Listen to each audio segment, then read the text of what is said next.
নতুন করে অনেকটাই পরিবর্তন হলো আবহাওয়ার আপডেটে। ইতিমধ্যে দেখা যাচ্ছে 15ই জুন বজ্রবিদ্যুৎ সহ কিন্তু ঝড় বৃষ্টির সম্ভাবনা। উত্তরবঙ্গ, দক্ষিণবঙ্গ, বাংলাদেশ একাধিক স্থানে বৃষ্টিপাত, মাঝারি মানের বৃষ্টিপাত হতে পারে। কোন কোন অংশে বৃষ্টিপাতের সম্ভাবনা রয়েছে দেখুন। এবারে তাপমাত্রার পরিস্থিতি কেমন থাকবে, তাপমাত্রা নিয়ে কি কি আপডেট উঠে আসছে সমস্ত তথ্য দেখাবো, ভিডিওটা দেখতে থাকুন। দেখুন আমরা যে তথ্য পাচ্ছি windy.com-এর লাইভ স্ক্রিন থেকে সরাসরি দেখাচ্ছি ECMWF মডেল থেকে। তো দেখতে পাচ্ছেন ইতিমধ্যে যে বৃষ্টিপাতের ভ্রুকুটি লক্ষ্য করা যাচ্ছে। 15ই জুন রবিবার বজ্রবিদ্যুৎ সহ বৃষ্টিপাত হতে পারে, বিভিন্ন স্থানে ঝড় বৃষ্টির সম্ভাবনা। তো সমস্ত তথ্য ধীরে ধীরে দেব, ভিডিওটা দেখতে থাকুন। তার আগে আজকের আবহাওয়ার পরিস্থিতি দেখাবো, চলুন তারপরে আমরা সমস্ত তথ্য ধীরে ধীরে দেখাচ্ছি।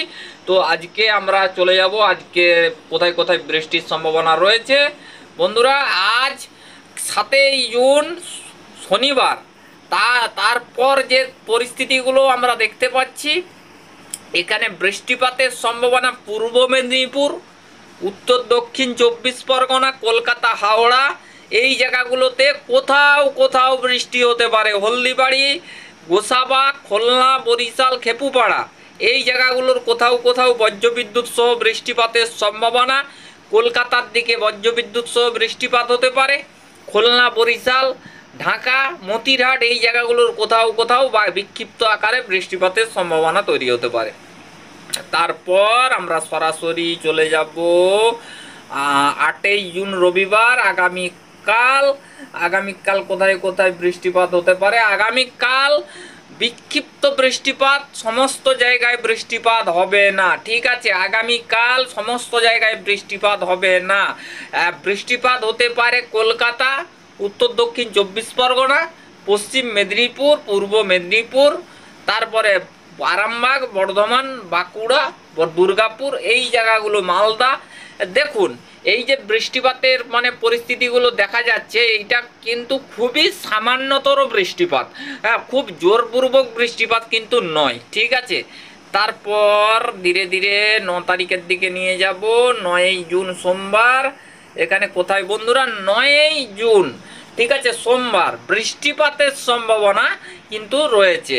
এখানে কিন্তু দীঘা, পুরী, তারপরে বালেশ্বর, এখানে পশ্চিম মেদিনীপুর, কলকাতা, উত্তর দক্ষিণ 24 পরগনা, পুরুলিয়া, বাঁকুড়া, ঝাড়গ্রাম, তারপরে এখানে কিন্তু দুর্গাপুর, বর্ধমান, বাঁকুড়া, পুরুলিয়া এই জায়গাগুলোর কোথাও কোথাও বজ্রবিদ্যুৎ সহ বৃষ্টিপাত। পাশাপাশি সিটুই, মায়ানমার, চট্টগ্রাম একাধিক স্থানে কিন্তু বৃষ্টিপাতের সম্ভাবনা তৈরি হতে পারে।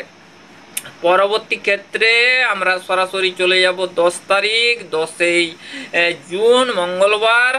10ই জুন কোথায় কোথায় বৃষ্টিপাত বন্ধুরা। 10ই জুন আমরা দেখতে পাচ্ছি যে তথ্য উঠে আসছে, সে তথ্য অনুযায়ী আমরা যে আপডেট দেখতে পাচ্ছি, সেই আপডেটে কিন্তু পশ্চিম মেদিনীপুর, কলকাতা, হাওড়া, হুগলি এই জায়গাগুলোর উপরে বৃষ্টিপাত। কামাখ্যানগর, উড়িষ্যা, এটা 10ই জুন মঙ্গলবার এই বৃষ্টিপাতগুলোর কিন্তু সম্ভাবনা রয়েছে। এই জায়গাগুলোতে কিন্তু বৃষ্টিপাতের আশঙ্কা পরিলক্ষিত হতে পারে। সিটুই, মায়ানমার একাধিক স্থানে কিন্তু বৃষ্টিপাতের সম্ভাবনা। তারপর আমরা ধীরে ধীরে নিয়ে যাব এখানে আমরা বন্ধুরা 11 তারিখ, 11ই জুন উড়িষ্যার দিকে ভারী বৃষ্টিপাত হতে পারে। উড়িষ্যার পুরী, দীঘা এই জায়গাগুলোর উপরে বৃষ্টিপাত। তারপরে কলকাতা, হাওড়া, পশ্চিম মেদিনীপুর, ঢাকা, এখানে চট্টগ্রাম বিভিন্ন স্থানে কিন্তু, রংপুর একাধিক স্থানে কিন্তু বজ্রবিদ্যুৎ সহ বৃষ্টিপাতের সম্ভাবনা। তারপরে 11 তারিখ আমরা 11ই জুন বুধবার, খুলনা, বরিশাল, খেপুপাড়া, ঢাকা, কুমিল্লা, চট্টগ্রাম একাধিক স্থানে কিন্তু বজ্রবিদ্যুৎ সহ বৃষ্টিপাতের সম্ভাবনা। তো তারপরে আমরা মোটামুটিভাবে দেখতে পাচ্ছি বৃষ্টিপাত। সিলেট, শিলচর একাধিক স্থানে বৃষ্টিপাত হতে পারে। তারপর বন্ধুরা 12ই জুন বিক্ষিপ্তভাবে ভালো পরিমাণে কিন্তু বৃষ্টিপাতের সম্ভাবনা। কোথায় কোথায় বৃষ্টিপাত হবে আমরা এক নজরে একটু জায়গাগুলো দেখাবো। 12ই জুন বৃহস্পতিবার, জলেশ্বর, বালেশ্বর, পিংলা, সবং, কেশিয়াড়ি, নয়গ্রাম, গোপীবল্লভপুর, বিরিপাতা, জলেশ্বর, পশ্চিম মেদিনীপুর, গোয়ালতোড়, শালবনী, কোলাঘাট, তমলুক, হলদিয়া, এখানে কিন্তু আরামবাগ, বর্ধমান, চন্দননগর, কৃষ্ণনগর, শান্তিপুর, চাকদা, একাধিক জায়গায় বৃষ্টিপাত কিন্তু, বনগাঁ, এই সমস্ত জায়গার উপরে বৃষ্টিপাত, খুলনা, বরিশাল, খেপুপাড়া, এখানে মতিরাট, কুমিল্লা, একাধিক স্থানে কিন্তু বৃষ্টিপাতের সম্ভাবনা 12ই জুন একাধিক স্থানে কিন্তু বৃষ্টিপাতের সম্ভাবনা তৈরি হতে পারে। একাধিক জায়গায় বৃষ্টিপাত, একাধিক জায়গায় বৃষ্টিপাতের সম্ভাবনা লক্ষ্য করা যেতে পারে। তো তারপরে আমরা যে তথ্য পাচ্ছি 12ই জুন বৃহস্পতিবার একাধিক স্থানে কিন্তু বৃষ্টিপাত, কামাখ্যানগর, বালেশ্বর, পশ্চিম মেদিনীপুর, পূর্ব মেদিনীপুর, মহিষাদল, কলকাতা, হাওড়া, হুগলি, একাধিক স্থানে বৃষ্টিপাতের সম্ভাবনা। তারপরে ধীরে ধীরে আমরা নিয়ে চলে যাব 13 তারিখ। 13 তারিখ কোথায় কোথায় বৃষ্টিপাতের সম্ভাবনা রয়েছে? 13 তারিখ 13ই জুন শুক্রবার এখানে কিন্তু একাধিক স্থানে বৃষ্টিপাত, কলকাতা, পশ্চিম মেদিনীপুর, পূর্ব মেদিনীপুর, মহিষাদল, হলদিয়া, মেদিনীপুর, ঝাড়গ্রাম, একাধিক, ঢাকা, কুমিল্লা, ত্রিপুরা, একাধিক জায়গায় উত্তরবঙ্গের দিকে দার্জিলিং, কালিম্পং, জলপাইগুড়ি, আলিপুরদুয়ার, কুচবিহার, উত্তরবঙ্গের দিকেও কিন্তু বৃষ্টিপাতের সম্ভাবনা, বিভিন্ন জায়গায় বৃষ্টিপাত হতে পারে। তারপরে আমরা ধীরে ধীরে নিয়ে যাবার পর 14 তারিখ এখানে কোথায় কোথায় বৃষ্টিপাতের সম্ভাবনা? 14 তারিখ বন্ধুরা 14ই জুন এখানে শনিবার 14ই জুন অনেক জায়গায় বৃষ্টিপাত হতে পারে, উত্তরবঙ্গ, দক্ষিণবঙ্গ, বাংলাদেশ, কলকাতা, হাওড়া, হুগলি, একাধিক স্থানে কিন্তু বৃষ্টিপাতের সম্ভাবনা তৈরি হতে পারে। তো বন্ধুরা মোটামুটিভাবে আমরা যে তথ্য পাচ্ছি সে তথ্য অনুযায়ী কিন্তু বিভিন্ন স্থানে কিন্তু বৃষ্টিপাতের সম্ভাবনা তৈরি হতে পারে।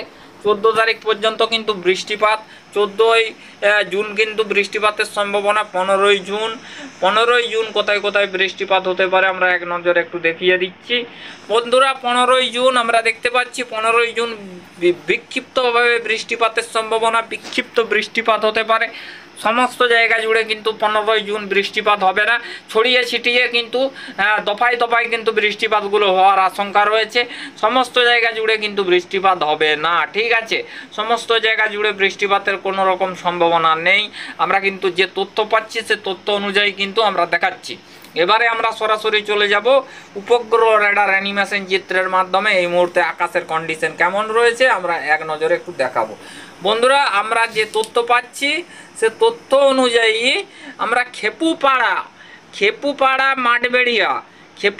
মাঠবেড়িয়া এবং সুন্দরবন যে এটা রয়েছে সেই জায়গার ভিতরে কিন্তু বজ্রবিদ্যুৎ সহ কিন্তু বৃষ্টিপাত কয়েক পশলা হতে পারে, এরকমই কিন্তু সম্ভাবনা থাকছে। এ বাকি জায়গা পুরোপুরি রোদ ঝলমলে, উত্তরবঙ্গ, দক্ষিণবঙ্গ, বাংলাদেশ এই মুহূর্তে কোনো মেঘ নেই, পরবর্তীতে মেঘ জমে বৃষ্টিপাত কোথাও কোথাও হতে পারে, এরকমই কিন্তু সম্ভাবনা থাকছে। তো বন্ধুরা আমরা এই পর্যন্ত আবহাওয়ার তথ্যগুলো দেখালাম। তো বন্ধুরা তারপরে এবারে আমরা একটু টেম্পারেচার সম্পর্কে দেখাবো। চলুন সরাসরি একটু টেম্পারেচার নিয়ে দেখাই, 1 থেকে 2 দিন টেম্পারেচার কেমন থাকবে আমরা সরাসরি টেম্পারেচার সম্পর্কে দেখাবো। টেম্পারেচার আজকে কেমন থাকবে? তো বন্ধুরা আজকে আমরা টেম্পারেচার সম্পর্কে যে তথ্য পাচ্ছি সে তথ্য অনুযায়ী আজকে পশ্চিমাঞ্চলের জেলাতে কোথাও কোথাও 38, কোথাও কোথাও 36 ডিগ্রি সেলসিয়াসের কাছে কিন্তু তাপমাত্রা ঘোরাফেরা করতে পারে। কলকাতায় 34, পশ্চিম মেদ জেলায় 37, 36 ডিগ্রি সেলসিয়াস, উত্তরবঙ্গের দিকে 33 ডিগ্রি সেলসিয়াসের কাছে কিন্তু ঘোরাফেরা করতে পারে। তারপরে আমরা সরাসরি চলে যাব 8 তারিখ আগামীকাল। বন্ধুরা আগামীকাল আমরা দেখতে পাচ্ছি ধানবাদের দিকে 39 ডিগ্রি সেলসিয়াস, জামশেদপুরের দিকে 39, খড়গপুরের দিকে 34, কলকাতার দিকে 33, এইভাবে তাপমাত্রাগুলো কিন্তু বজায় থাকার সম্ভাবনা রয়েছে আমরা কিন্তু দেখতে পাচ্ছি। তারপরে 9 তারিখ 9ই জুন এখানে কিন্তু সোমবার কোথায় কোথায় বৃষ্টিপাতের সম্ভাবনা রয়েছে আমরা একটু দেখব। সোমবার বন্ধুরা সোমবার আমরা দেখতে পাচ্ছি 30 ডিগ্রি সেলসিয়াসের কাছে কিন্তু থাকবে, মানে বন্ধুরা আজকের পরের কিন্তু তাপমাত্রাগুলো ধীরে ধীরে অনেকটাই কিন্তু আবারও নিম্নমুখীর দিকে কিন্তু আমরা দেখতে পাচ্ছি, কোথাও 30 ডিগ্রি সেলসিয়াসের কাছে কিন্তু ঘোরাফেরা করতে পারে। তো তারপরে এবারে আমরা চলে যাব সরাসরি একটা 10 দিনের বৃষ্টির পরিমাণ মোট দেখাতে। এখানে আমরা কি পাচ্ছি আগামী 10 দিনের ভেতরে। বন্ধুরা আগামী 10 দিনের ভেতরে আমরা যে তথ্য পাচ্ছি সে তথ্য অনুযায়ী কিন্তু একাধিক জায়গায় বৃষ্টিপাত হতে পারে। নেপাল, সিকিম, ভুটান, গ্যাংটক, দার্জিলিং, কালিম্পং, জলপাইগুড়ি, আলিপুরদুয়ার, কুচবিহার, তারপরে এখানে বাংলাদেশ, যশোর, খুলনা, ঢাকা, ত্রিপুরা, চট্টগ্রাম, মায়ানমার, ইয়ঙ্গন, প্লটবেয়ার, আন্দামান নিকোদ্বীপ পুঞ্জ, পশ্চিমের পুরুলিয়া, বাঁকুড়া, ঝাড়গ্রাম, হাওড়া, হুগলি, নদিয়া, মুর্শিদাবাদ, উত্তর দক্ষিণ দিনাজপুর, সাউথ উত্তর দক্ষিণ 24 পরগনা, হাওড়া, হুগলি একাধিক স্থানে কিন্তু বৃষ্টিপাতের সম্ভাবনা তৈরি হতে পারে। বন্ধুরা, এরকমই কিন্তু তথ্য উঠে আসছে। এবারে আমরা সমস্ত তথ্য দেখালাম। আমরা এবারে নেক্সট আপডেটে দেখা করছি। অবশ্যই ভালো থাকবেন, সুস্থ থাকবেন। নেক্সট আপডেটে দেখা হচ্ছে। ধন্যবাদ, থ্যাংক ইউ।